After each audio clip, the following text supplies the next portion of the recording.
can and cannot are about powers and disabilities. But we're not talking about disability in the usual sense.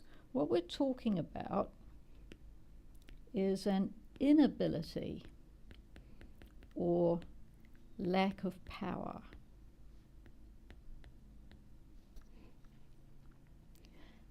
And that is an inability or lack of power to do a specific something. And I think an example will help. So let's consider your personal property, and let's consider in particular your cell phone. Your right to your cell phone means that others have a duty not to take it or use it, and that's fine, that's revision. But consider now that you're upgrading. So you can give your old cell phone to one of your parents, which is a common way for the older generation to access technology. So you have the power, wrong shade of green, sorry about that, to give away your property. You can create your parents' right to that property.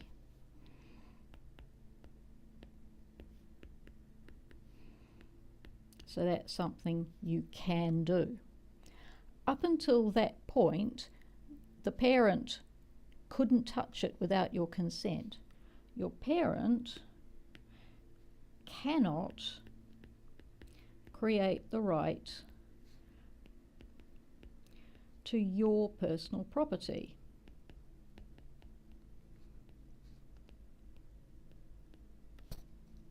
It's a disability. Others have the disability to take away your right to personal property. This is something they cannot do.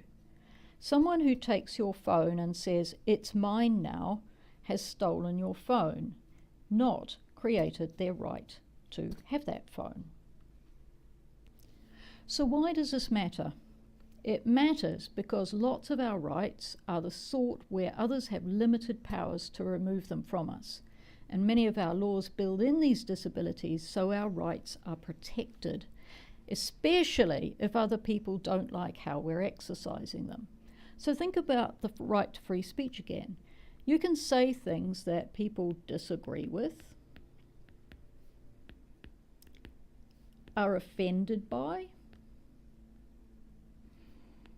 or are just really unpopular. The only limit on it is hate speech. Granted, that's very difficult to determine where the line is, but where it infringes others' rights. There is no right not to be offended.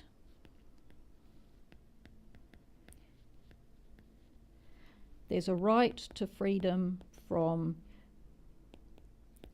discrimination and harassment. Very important rights, actually.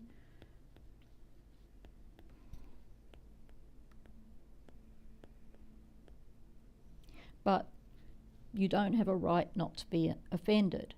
And if you think about it, practically everything we do or say will offend somebody, and the restrictions on our liberty would be intolerable if we had a duty not to offend. Think of the important actions that would be lost. Satirists speak truth to power through biting comedy, and it offends people in power. Powerful institutions are offended by satirists who point out their misuse of that power. Artists challenge conventions.